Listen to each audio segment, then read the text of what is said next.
winning this fight tonight with our name lit up in lights. We are the new kings. Holy hell, I've been to a lot of parties, I promise you. Ain't nothing compared to this one. The Super Bowl champion Tampa Bay Buccaneers report to training camp tomorrow. Last night, though, they had another party, and they got their Super Bowl rings. Welcome to NFL Live on this Friday. Our party includes Mina Kimes and Jeff Darlington, and we think Ryan Clark's coming later, but we'll let you know.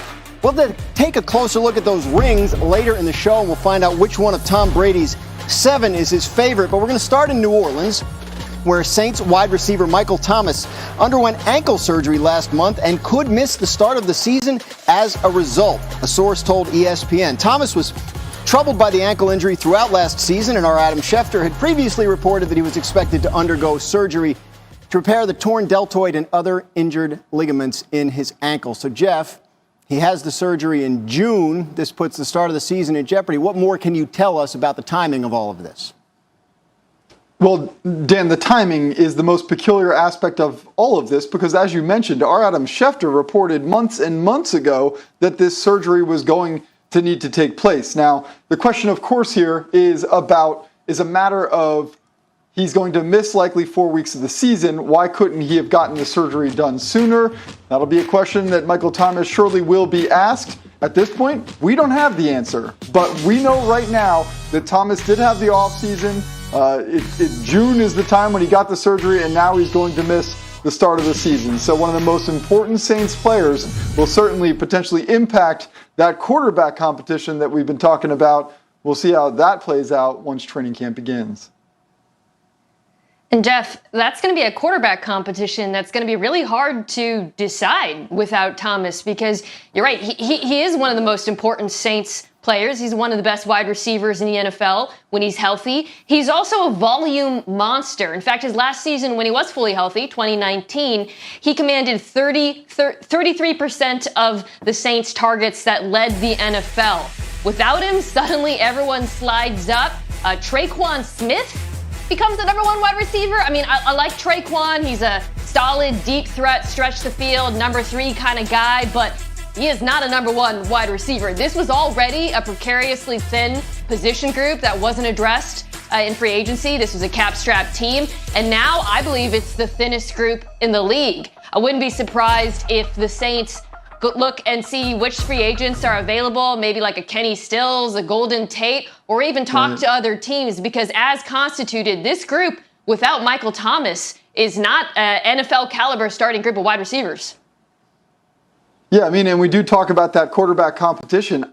I don't know where exactly this impacts it most, but I feel like it would be someone like Jameis. Like Jameis Winston is going to need to rely on a target like Michael Thomas, perhaps more than the unconventional Taysom Hill style. So, yeah, I don't think it's ultimately going to wind up dictating who is the starting quarterback for the Saints, but it does put, I feel like, Winston perhaps a little bit more in the handicap position than someone like Taysom Hill, who can use his legs to maybe get out of more than Winston.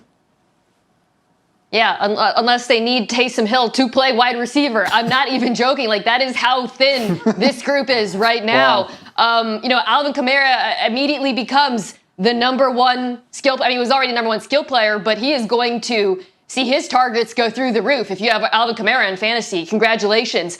Jared Cook's gone. So they have a young tight end in Adam Troutman. Suddenly he becomes a key player. And Jeff, this is what happens when you're a team that spends a lot of money and pushes that money out and out and out, and suddenly you have cap issues, which is there are position groups across the roster that become thin, and you don't have reinforcements or depth waiting in the wings. And then suddenly, when you lose a key player to injury, like a Michael Thomas, you were out of options because you didn't have the resources to backfill that position, during the summer. A lot of change, a lot of questions in New Orleans. They certainly did not want Michael Thomas to become one of those questions. He had that ankle injury all last season, and it limited him to 7 games, and he finished the year on injured reserve. After leading the NFL in receiving in 2019 and winning Offensive Player of the Year, Thomas had the largest drop-off in receiving yards of anyone from 2019 to 2020. When he's healthy, as Mina mentioned, he's a catch machine. His 510 catches are easily the most by any player in his first 70 games in NFL history. Meanwhile, we are 4 days out from the start of Green Bay Packers training camp and still no word on whether quarterback Aaron Rodgers will be there when it opens. Rodgers, as you know, has stayed away from the team all offseason and has told people with the team that he no longer wants to play there. The Packers have refused to trade him. Starting Tuesday, each day Rodgers misses will cost him $50,000 in fines. So that's the update on Rodgers, such as it is, Jeff. But it's not the only thing the Packers are dealing with right now. What's going on with star wide receiver Davante Adams? Well, nothing, precisely. Nothing at all. And that's the problem here, because Davante Adams and the Packers still unlikely to reach a contract extension by the start of training camp. Now, look, I was under the impression to this point that Adams and the Packers were not going to make that type of progress, especially given the situation with Aaron Rodgers. Adams has made very clear publicly and privately how much Aaron Rodgers means to him, and quite honestly, I don't think he even needs to say it for us to understand that. So, barring a record-setting deal where he was going to be the highest paid wide receiver in the NFL, which has not been among the offers that the Packers have made, I never expected this deal to get done in the first place. So certainly puts the dynamic of offense in Green Bay in peril, but no question about it. There are a lot of answers that the Packers need to address, and it starts with Aaron Rodgers, and after that, it moves directly to Davante Adams. Yeah, this is a tricky one. It seems like it shouldn't be tricky because Davante Adams is the best wide receiver in the NFL. Or if you want to, pick Hopkins, you'd put him at top 3. So it makes sense, right, that he should have the biggest contract in the league. However, Hopkins kind of screwed up the market when he signed his extension in Arizona. He's now making $27 million a year, but I almost want to use quotations because that wasn't an entirely new contract. They were just tacking on some additional years. So when Adams comes in and says, well, I want to be the highest paid wide receiver, Green Bay probably went back to him and said, well, that Hopkins contract wasn't a real contract and $27 million a year is crazy for a wide receiver. And I imagine that's what's keeping the two sides apart. But this is a problem because Green Bay in 2022 has the least amount of cap space in the league. So it's going to be hard for them to just go ahead and even franchise tag him, which is why you want to get a long-term deal done, because then you can at least move the money around. And as a result, they're in a really difficult situation. And that's even before you get to the Aaron Rodgers component.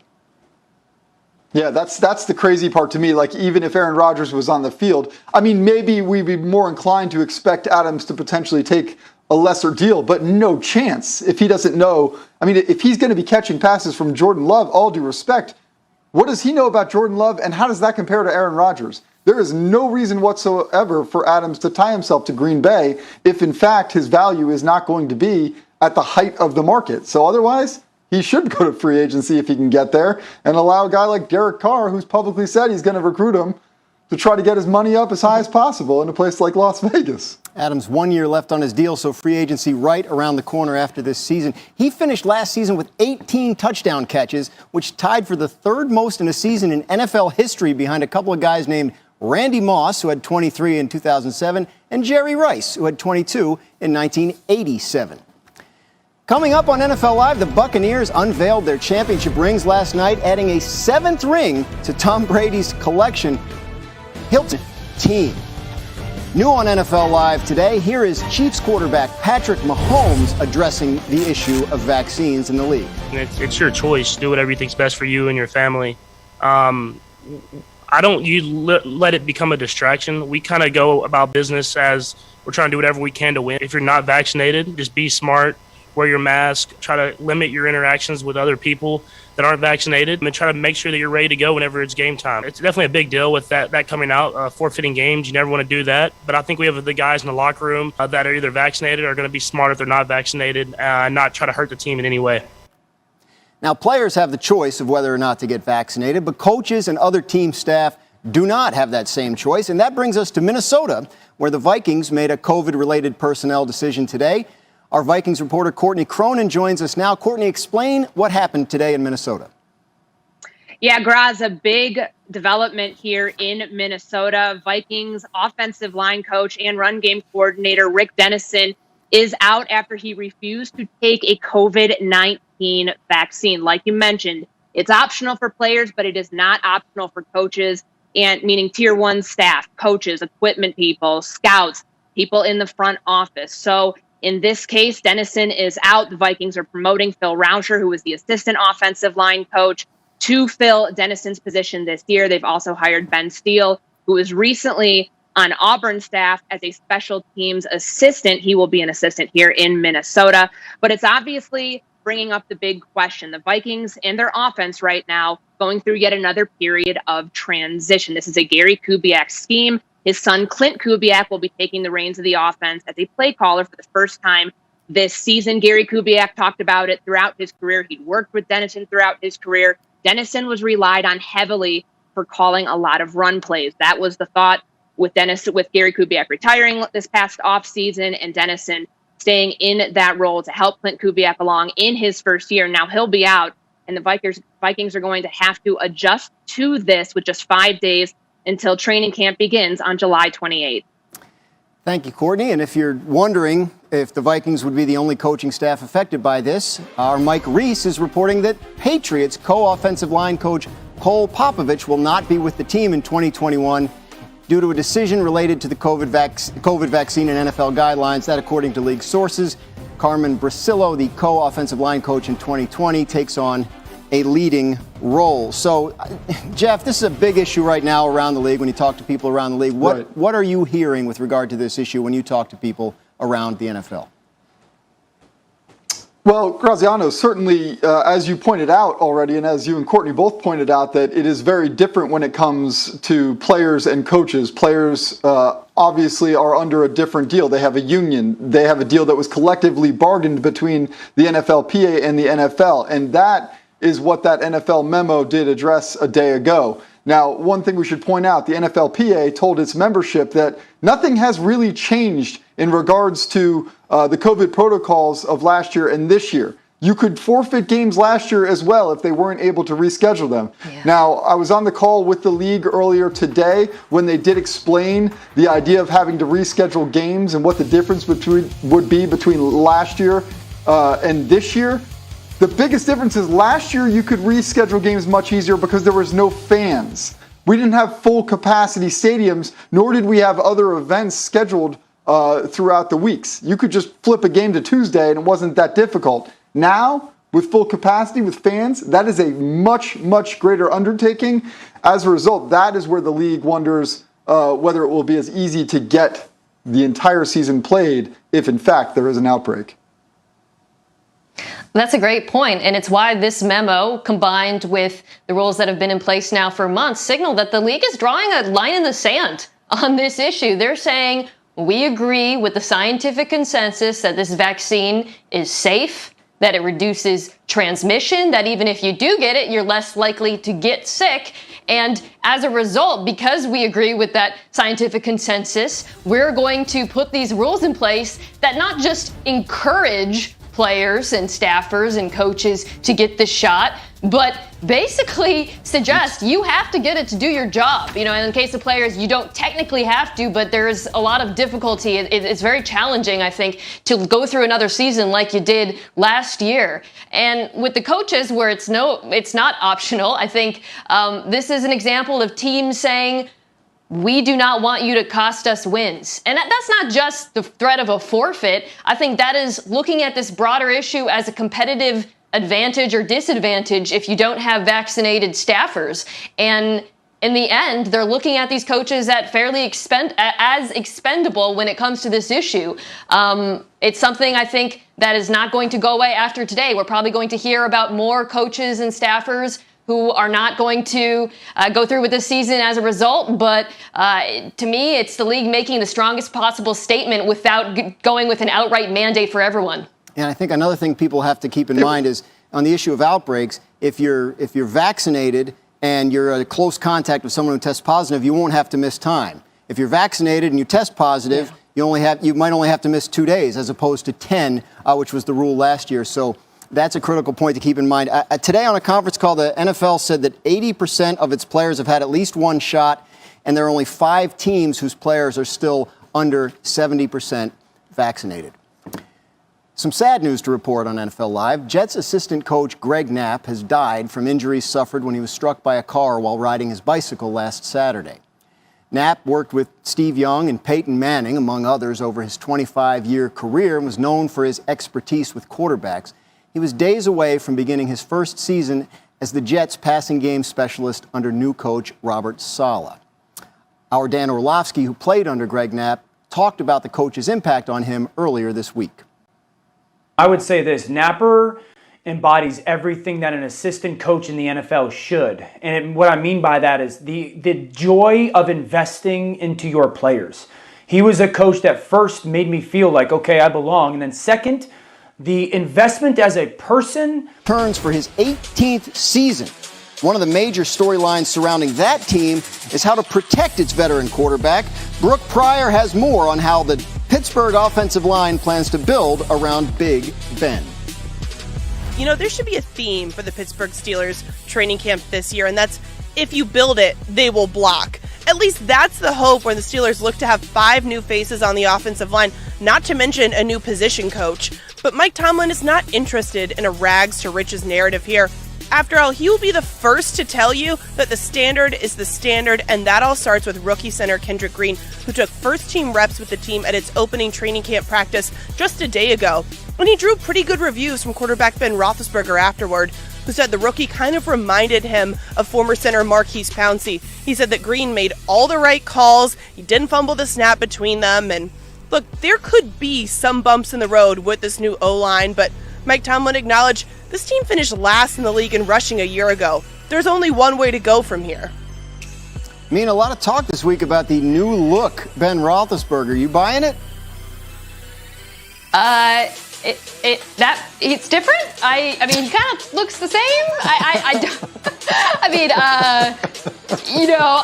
think that it is important for Ben to show up with increased mobility, and that necessarily doesn't require him to be dramatically slimmer, because in the past, Ben has never been the fastest guy, but he's always been able to evade pressure in the pocket. In fact, I think he's been infuriatingly hard to bring down for pass rushers with this offensive line that, as Brooks said, is very new. He is going to have to manage pressure and hopefully not get rid of the ball as quickly as he did last year. The shirt clearly said different. The Cowboys kick off training camp this week in Oxnard, California, and all eyes are on Dak Prescott's recovery from his gruesome leg injury. Ed Werder is there today and has more on Prescott's health and how some of his offensive weapons look. Dak Prescott continues his progress from the gruesome leg and ankle injury that required 2 surgeries.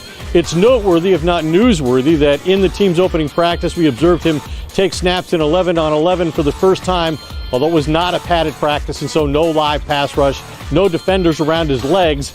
He also continues to demonstrate an ability to throw while moving both to his left and right.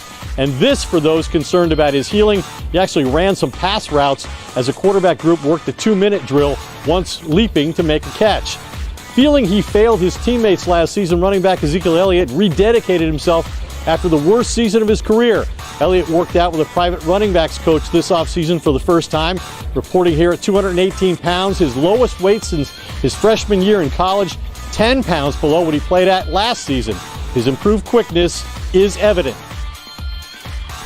Ed was there when Dak Prescott addressed the media a short time ago, talked about how he's feeling coming off that season-ending injury from 2020. Yeah, I definitely want to play. As far as giving you a number or a quantity of how much I need to, I just want to get back out there, get some reps before it's real. Just to have a live defense coming at me. When that group's in the huddle, I think I say it pretty much every time, the band's back together. And it's a blessing. Me and Tyron talked about it as we were approaching that first team session yesterday. It's been a long time, huh? To have LC, Tyron, Zach, a healthy Zeke, it's just awesome. It's something that, as I said, I'm looking forward to each and every day, and I know we're going to get better. And my excitement is through the roof, honestly. Jeff Darlington, where's your excitement regarding the Cowboys? Well, my excitement for the sunglasses that these guys are wearing is through the roof. Did you see Zeke yesterday? And now they just have a table of great sunglasses sitting there? Okay, anyway, Dak should be as confident as he is right now. He's had a great offseason. Mike McCarthy has said they will limit him as needed, but really, I think Prescott is ready to go right now. That's fine that they are trying to be conservative here, but I have no question that Dak will be ready for week 1. The New York Giants finished 6-10 last year without injured star running back Saquon Barkley. With camp underway, questions about when Barkley will return to form and whether Daniel Jones can lead this offense to a playoff run. Jordan Ronan with more from his palatial Long Beach Island estate. Giants rookies reported on Wednesday. On Thursday, it was quarterbacks like Daniel Jones and injured and rehabbing players such as Saquon Barkley. I spoke with Jones earlier this week, and he conceded to me he wasn't especially happy with the way he played last season. He knows he must play better in what most consider a make-or-break season. As for Barkley, he's going to start the summer on the PUP list after having torn his ACL last season. This isn't a surprise. The Giants have been intent on bringing him along slowly. That means the question all summer is going to be, is Barkley going to be ready for week 1? He already says he doesn't know. Really, nobody does. The Giants, they're not going to put him on the field when he's 90%, not 98%, not even 99%. He'll return to the field when he's 100%, whether that's week 1 or sometime later. Kudos to Jordan for working while he clings to every shred of summer vacation. One person hoping Saquon Barkley returns to his healthy form after tearing his ACL is quarterback Daniel Jones, who has more interceptions than touchdown passes in the 15 games he started without Saquon in his NFL career. We have much more to come on NFL Live. Tua Tagovailoa is gearing up for year 2 in the league. Will we see the confidence he once had when he was at Alabama?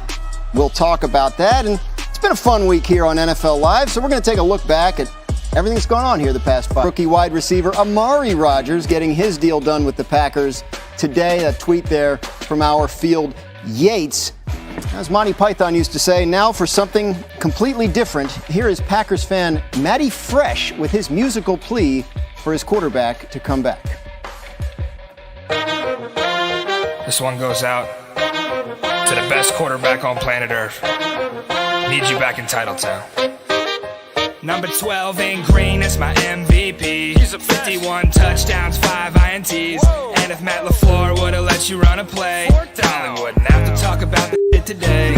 Aaron, if you're listening, man, I'm here to tell ya, I don't really think you're such a complicated fella. No, it's pretty simple when you're throwing TDs. So I wrote the song begging, come back, please. Come back, Aaron. Think about Davante. You could win a Super Bowl in front of your fiance. Maybe up on ESPN talking about it all day. Got me in the office, crying in the hallway. Come back, Aaron. Green Bay needs ya. All of us at Lambeau, freezing in the bleachers. Please don't leave us with a broken heart. I could never let him compare you to Brett Favre. Come back, Aaron. So that's now a thing that has happened. Mina, what are your... I mean, look, say what you want, but good luck getting it out of your head the rest of the day. I'll tell you that. That was good, Roz. That's true. That's true. I'll just say this, and this is my comment on the issue. I just want Aaron to make a decision because I just want this to end. I just want this to end. Either way, I'm ambivalent. Come back, stay, go, retire, trade, whatever. I think I speak for the vast majority of the NFL and NFL adjacent people when I say we just want this to be over. That's great, but can you put it to music? That's what I want to know. Jeff, what do you think of that didn't Matty rhyme, Fresh? Mina. I didn't think that Mina rhymed nearly as well as our. Well, I don't know what to call that. Was that a rap? It was fresh. But it was like a melodic rap. Yeah. I think it's time now for some quick reads on some of the biggest stories of the day. Yes, Mina, we'll start with you. Please. Davante Adams, who has yet to reach a long-term deal with the Packers. He's going to be a free agent after the year. Oh, the Packers drama never ends. This story, at least, is a little bit more straightforward because I suspect it is just about money. Specifically, a lot of it that Davante Adams wants. He wants to be the highest paid wide receiver in the NFL. He deserves to be the highest paid wide receiver in the NFL. Unfortunately, DeAndre Hopkins reset the market in Arizona when they extended him, shot all the way up to $27.5 million per year. The Packers would say that's not really how much he's making over the course of his contract, but I'm sure that doesn't matter to Davante Adams. Let's stick to the star wideouts. Jeff, Michael Thomas looks like he'll miss some time following off-season ankle surgery. How big is this impact on the Saints? No, this is monster. And really the question is, was it avoidable? The surgery happening in June, of course, could now mean that he's sidelined well into the season. This feels like something perhaps that could have happened earlier in the offseason, but we'll have to wait to find out from Michael Thomas why it did not. That being said, this quarterback competition between Jameis Winston and Taysom Hill will have to move forward without their star wide receiver. I'm very curious to see how it is impacted by his absence. Yeah, I'm also curious to see what the Saints do because this is an incredibly thin position group. The players behind Thomas are inexperienced or young, or in the case of Traquan Smith, really more of a number 3. And I imagine New Orleans, which still has a good roster, is going to be looking not only at free agents, but also on other teams' rosters. You know, I've seen names like Tim Patrick in Denver, or even Michael Gallup in Dallas thrown out, teams that are stacked at wide receiver and might be willing to make a trade. Gallup's going to be a free agent next year. Dallas has a very talented wide receiver group. I don't think they would do it because I think they're all in on this season, but you have to think the Saints are pretty desperate. We will continue to track that story. Let's take it now to Jeff Darlington's backyard, though. Tua Tagovailoa was the 5th pick in the 2020 draft. Such was the Miami Dolphins' conviction that he could be their quarterback of the future. But after an uneven rookie year that saw him shuffled in and out of the lineup throughout the second half, questions linger. The Dolphins will continue to be patient with Tua, who was coming off a serious injury last season, but it's easy to see why Dolphins fans might be impatient. Unbelievably, the Dolphins haven't finished top 10 in the league in total offense since 1995. That is by far the longest active drought in the NFL. It was also the last year Miami had a Pro Bowl quarterback. His name was Dan Marino. So, Mina, what are we thinking about Tua heading into year 2? Well, you know, Dan, there are a number of reasons why Tua had an up and down rookie season, coming off of obviously a very shortened, complicated offseason, made life difficult. The pass protection wasn't always there. To me, the probably number one reason for his struggle was the transition from what I like to call Alabama Open, where college wide receivers are just wide open, to NFL Open. Tua ranked 5th in the league last year in tight window throws, which NFL Next Gen Stats defines as having less than 1 yard of separation. And that's not entirely on the wide receivers. Some of that is on Tua himself. Some of it is on the scheme. But undeniably, those wide receivers were not able to separate as much as Tua needed. So what did Miami do to address that issue? Well, they went out and added Will Fuller in free agency, one of the most underrated deep threats in the league when he's healthy. And then they drafted Jalen Waddle, perhaps the most explosive wide receiver in the draft. They are hoping for a Jay-Z Kanye style reunion between these two. And if they can get more explosive plays out of Tua, more aggression, then I think that they can out this season as successful because the rookie quarterback will have established that he is the franchise quarterback they've been looking for. Yeah, Mina, did you just see that stat we just had up there that they rank like 31st in the NFL when it comes to wide receivers getting separation? That says it all. I mean, and this was a team that was injury plagued at the wide receiver position and the running back spot. They did, have more additions this offseason that should help. But one other point that we need to make here is that I've talked to people down here with the organization who talk about the win differential, the point differential of this past season, and how this is a team that really, I feel like I sound like Mina when I talk about win differential here. Like, I don't even know what it means exactly. But they do tell me that this is a team that didn't lose a lot of games by very much. And as a result, they feel like that margin of defeat will actually translate to more wins this year because of their additions. This is a team that is very bullish about their expectations, and I get the sense that they think that they're going to sneak up on some people this year if they can close some of those games out and maybe not lose them by such a close margin. Yeah, to me, it really is all about the offense, Jeff, because I suspect the defense actually, I think, might regress a bit on account of all the turnovers they got last year and some of the luck that went their way. But the offense has such room for improvement, with the skill players they added. I think there's some question marks on the offensive line still. They're hoping some of those young players that they've drafted take another step forward. But again, a full offseason for Tua, with skill players that will hopefully incentivize him to be more aggressive, throwing the ball downfield. They can see the accurate playmaker we saw in college that had us thinking, at one point he was the #1 quarterback in the draft. And to me, whether or not the Dolphins are a playoff team is entirely contingent upon Tua developing. It's not about the skill players. It's not about the defense. It's all about the young QB. Yeah, it's funny. We had a Dan Marino mention in the show. I didn't even notice that little mini Marino behind Darlington there. So that's good. Good timing on that there. There you go. There's the guy. There's Danny. That's him. Right there. Know him anywhere. Hey, Mina, you mentioned that offensive line. You know that the Dolphins right now have $21.7 million in cap space committed to the offensive line for 2021. That's the 4th lowest number in the NFL. So they're looking for bargains there. Cincinnati's looking for big things out of Joe Burrow, who ended last season on injured reserve due to a significant injury. His teammate Mike Daniels had this to say about the second-year quarterback. You know what I say about Joe Burrow, man? That's like baby Aaron. You don't see many rookies step into a locker room, and you could tell the guy's like you would think he's like a 4-year vet if you didn't know who he was. Joe Burrow is the savior, man. Mina, thoughts on baby Aaron Rodgers? You know what? I think there are some grounds for comparison. The confidence, the swagger, the playmaking. Joe Burrow, I think one of his most underrated skills is his mobility and ability to create outside of structure. I wouldn't say the arm is comparable necessarily, but, he didn't say he was exactly like Aaron, just that he was baby Aaron. Yeah, I'm fine.